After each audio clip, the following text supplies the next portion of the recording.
screen show. There are a few things you need to be aware of before we begin. First, you'll notice security is posted around the room, and if any guests get too rowdy, they will not hesitate to escort anyone out. Second, there are signs available to let you know when to clap, boo, or whatever. And without further ado, let's welcome the star of our show, Terry Springer.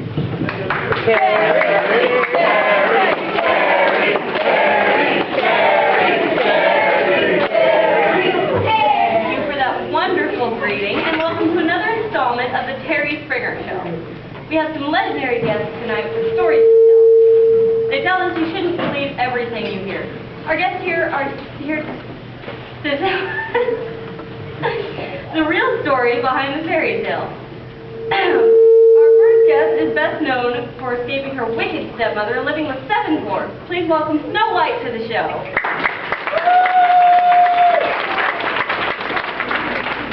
What do you mean she won't come out? Sorry, folks, we're having a little technical difficulty. What's the matter? Get a security guy to escort her out. Make her feel safe. Convince her. That's your job. Sorry, folks. Snow's had a rough time of it and is a bit paranoid. As you know, her stepmother did try to kill her. She'll be happy to tell us her full story as soon as we can get her out here. Just a minute. Glad to have you join us, Snow. I know this took a lot of courage. You just don't know how evil she is! It's my understanding that she died. No! She faked her death and she's still trying to kill me! According to the coroner's report and eyewitness reports from the 7 dwarfs, she's definitely dead. No, she's not dead! I know, and I don't care what Doc and the institution say. Don't believe me. Ask him! Well, in that case, why don't you tell us your story? She always hated me. No matter what I did, she was always yelling at me. She made me always wear ratty old clothes and wouldn't even let me brush my hair! What did you do? I played a joke on her. She was staring and talking to this mirror like a crazy woman! Now isn't that ironic? What do you mean? Nothing. Please continue. I know I shouldn't do it, but she was so mean and I couldn't resist it. And when I started hiding behind the curtains and I answered her back. Boy, you should have seen her face. It's like she had seen a ghost. It's like she had seen a ghost.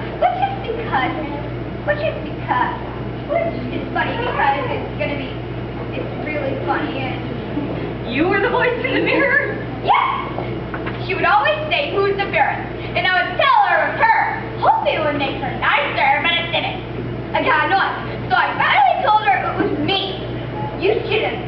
Well, OMG, she was mad. Woo! I thought her head was gonna explode. Yes, her attempts on your life are well documented, as is her death. No! No, she's not dead! She's in your audience! She's right here! Jerry! No! Tell them that you're broadcasting your death threat! No!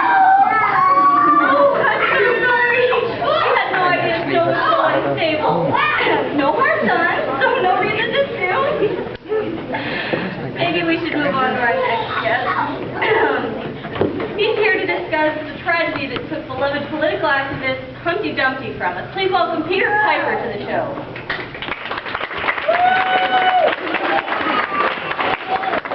Oh man, it's like totally cool to be here. Yeah, okay. Welcome to the show. Yeah. Thank you, Jerry. I needed to come here to get my message out. I understand that you believe the accident that took Humpty Dumpty from us was not an accident. It was a plot, a conspiracy. See, me and the Humpty Man, we were trying to overthrow the king, and he didn't like that very much. What was the conspiracy, and why were you trying to overthrow the king? Taxes and budget cuts. We couldn't let that happen to the good people.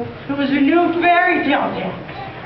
And so Humpty came up with the idea, and we hatched a plan. We hatched a plan. Part one was public awareness. And we let Humpty do that because he's like a walking billboard. Mr. Dumpty was a well-known political activist. I can see why he might feel that way, but I haven't heard anything about taxes.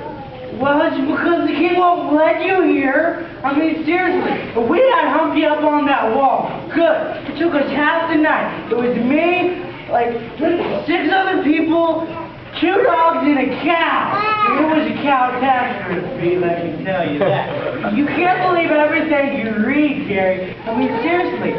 This is a whole bunch of hooey people. It's a whole bunch of hooey. The police are saying it was an accident and that he fell. Oh, it's not an accident. He was in there solid. Don't you hear me? I hear you. Solid, like cement on a brick. Solid. He was in there. The paper is reporting that the investigation is proving it was an accident. The king owns the paper. Yeah. You can't believe everything that the king puts in the paper, because it's not true. He wiped Humpty out. Yeah. It all seems a bit far-fetched to me, Peter. Far-fetched? Then where are the signs that I made, let me tell you? Where are the signs? The king, he had them burned. He doesn't want people to know about the new taxes. If what you're saying is true, then what can we do about it? Fight for your rights! Rise against oppression! Break the shackles of the king! Long live Humpty! Long live Humpty! Rise! Rise! Fight for your rights! No! No! No! Long live Humpty! Long live Humpty! Long live Humpty! Long live Humpty! No! No!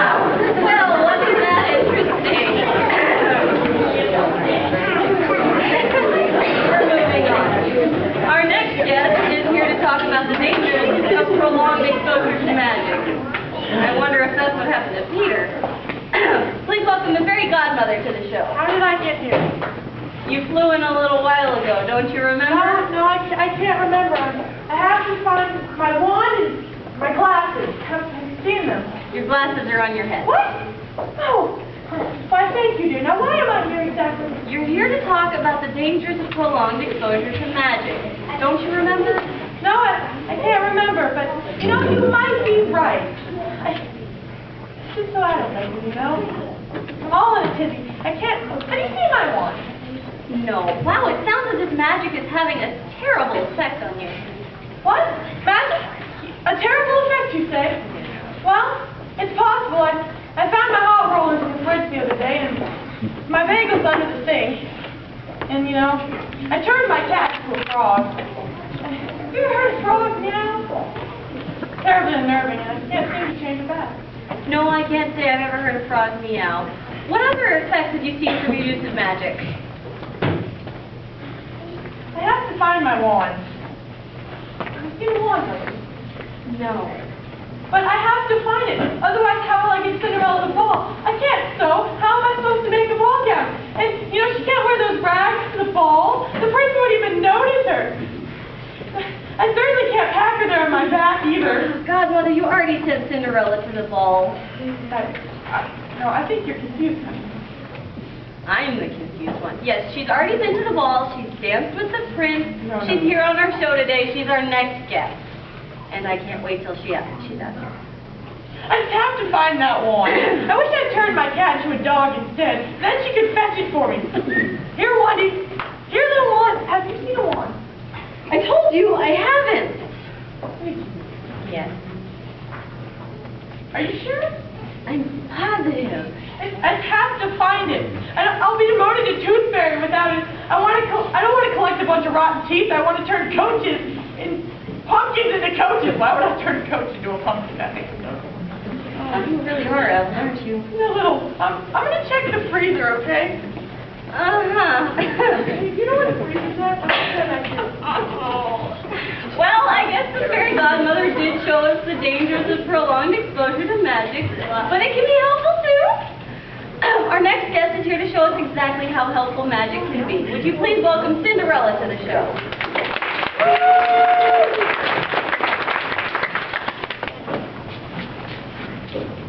Welcome to the show, Cindy. Thank you so much for having me on the show, Terry. I really appreciate this chance to talk about shopping addiction. Shopping addictions? I thought you were here to talk about how the fairy godmother changed your life. Please, that forget the old back. All she did for me was conjure up this dress and put my pumpkin into a coat. She got a bigger problem than I had. How so? Well, now God is crazy friends following me around and in love with my feet because of her. So no happily ever after then? Are you kidding? I already had shopping issues, and finding the perfect shoes to go with this dress killed my credit card. You see, I have a problem. I see something I want, and I have to have it, even if it's something completely ridiculous, like glass shoes. I just love to shop, few drops, and order on everything I wear. My stepsister thought it's funny, but it's true. I thought the godmother gave you the shoes. No, she completely forgot to give me shoes so I could ask for the ball. So I stopped on the mall on the way there, and that's when I saw them. I knew they're too big when I got them, almost size at least, but I mean, I could have passed them up. They're perfect, so sparkly, without a doubt. They look amazing with my ball gown. I totally look like a princess. They sound awesome, but if you got such great shoes, why are you wearing flip-flops? Oh, those sparkly pieces of heaven hurt. I only had one dance with the prince, but in the back of my heel, I just feel like it was on fire. Now I have a huge blister. One more reminder of why I should have never gotten those shoes. Shoes made of glass? Whoever came up with such a silly idea? And now, I only have one. I can't even try to get my money back. What happened to the other one? The crazy prince has it and won't give it back. He's nutty about it and my feet. He keeps coming around begging me to put a stupid shoe on my foot. It's totally creepy. I mean, ew, right? That is pretty creepy. Didn't anything good come out of the experience with the fairy godmother? No. My credit card is maxed up because of the shoes, and a weirdo prince is following me around. After I lost the ball, I thought I'd spend my night dreaming about the handsome prince. But all I could think about was my aching feet. And top of all, the handsome prince is my nut. I'm never putting my foot anywhere near the glass shoes again. Somebody's gotta help me stop shopping. It's becoming a matter of life and death. We may be able to help you with that. Our aftercare specialist would be happy to give you some therapy and maybe film it for an upcoming show. Therapy? Stop shopping? I don't want you to help me with my credit card. Just talk to my producer. We'll see what we can work out. Cindy here is interested in doing some shopping addiction therapy. Do you think you can help her work that out? Sweet sure is shaping up nicely. And now for our next guest. The gossip girl has been especially wicked, and she's here to let everyone know how wrong about her they are. Please welcome Goosey Gander to the show.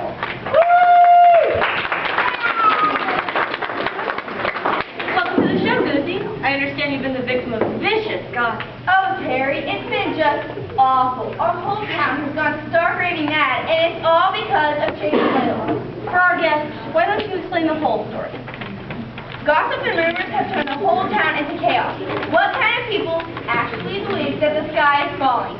I'll tell you what kind of people. The same closed-minded people that believe just because you've had a couple of dates means you've dated everybody. Honey, have they been calling you names? Goosey Lucy, isn't that terrible? Obviously no one around here has ever heard of the old motto, don't date then tell. Somehow the whole town thinks I dated everybody, and I know who started it all. It was Chicken Little. Why would he do something like that? Because he was jealous. He asked me out, and I turned him down. Liar! It's the truth! You are not telling the truth. Chicken wouldn't give you the time of day. He's my boyfriend. Well, you can have him. Obviously, you are just his type. Flashy and loud mouth. I'm going to punch your little nose. If you can't keep it together, I'll have security escort you out. Now, Goosey, what exactly do you think Chicken has been saying about you? He told everyone that I've dated more people than I can count. And you think no one would believe it, especially after the sky is falling incident. I wish I could tell him off in his face. Well, you're going to get that wish because we have Chicken Little here with us from Farmtown Jail.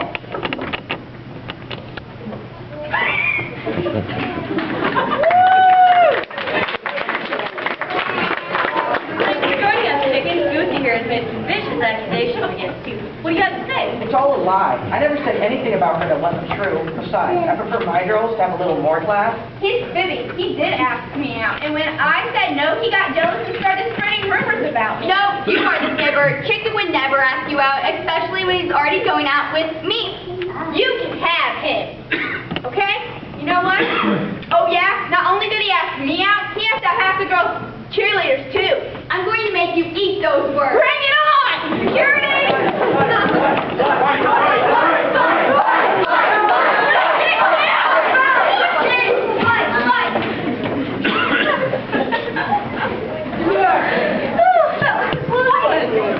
Chicken, what do you have to say about these girls fighting because of you? Girls are crazy, but I can't say I blame them. After all, I am pretty awesome. I wouldn't say that. You are in the county jail. Well, that part isn't fair. The list of accusations is very impressive. Inciting a riot and making false reports, just to name a couple. This town is a bunch of misinformed idiots. What happened? It all started out as a joke, and now everyone's blaming me for their stupidity. The sky is falling. The sky is falling. I never dreamed anyone would actually believe me. I mean, seriously, what kind of person would believe that? Well, apparently people thought you were telling the truth. It was crazy, like War of the Worlds Part 2. People jumping out of buildings, people breaking into houses. There was traffic piled up on the interstate. Does that even make sense? If the sky was falling, where were they trying to go? You caused a mass panic. Property was damaged. People got hurt. It was terrible from what I understand. No kidding. Now I'm stuck in jail with these numbskulls.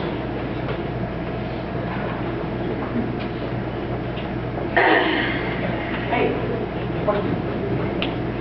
Look, it's all your fault. If you hadn't started spreading the rumor, they wouldn't have been reporting it. There's an injustice here. An injustice against the innocent. Where are the newscasters now? What about me? That's it! With these crazy people and this stupid show today, where's my assistant? Give me a latte and some aspirin. Yes. Get my therapist on the phone. Where's that damn producer? I'm done with these crazy mixed up people. I quit. Freedom! No, no, no, no, no!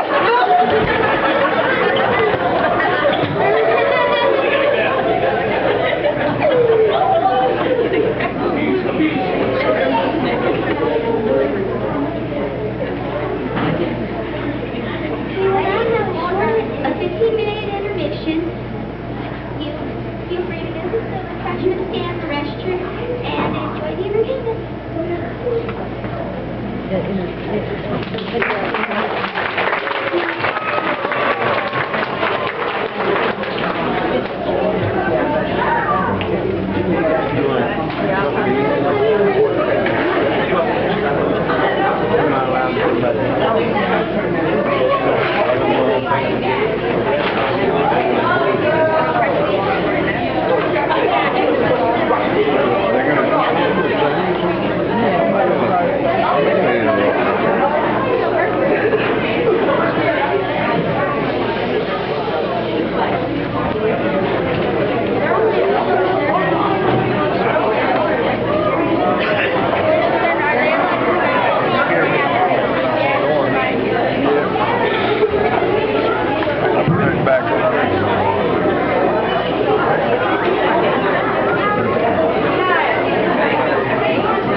You'll never guess who they are.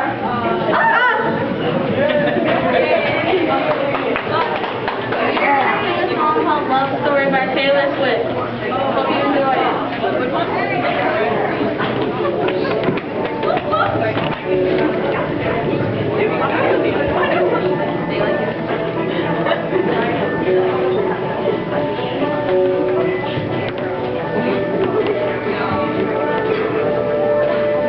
We were both young when I first saw you. I closed my eyes and that flashback saw you standing there on the balcony in summer air. I see the lights, see the party, the ball girl. I see you make your way through the crowd and say hello.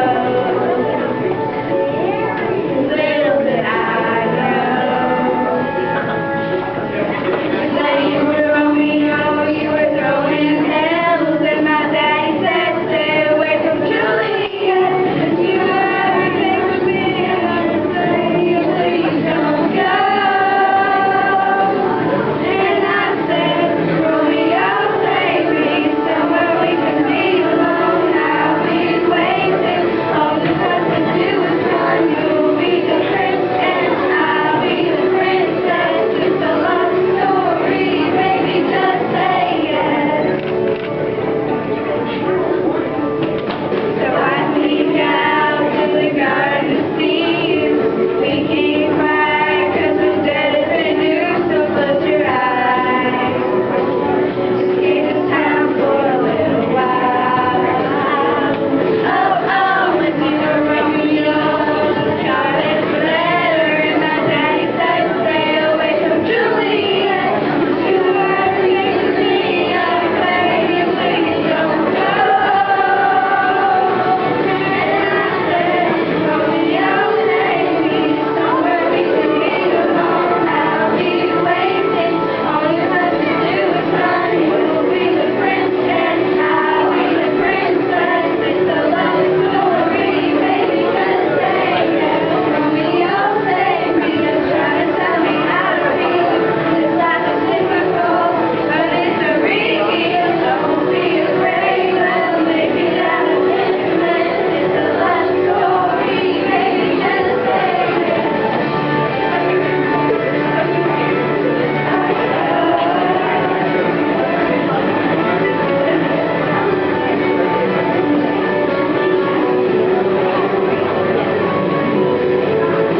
I got tired of waiting, wondering if you were ever coming around. I'm begging you was staying. When I met you on the outskirts of town, and I said, Romeo, save me. I've been feeling so long that I'm waiting for you, but you never come and sit in my head. I don't know what to think.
Still on stage.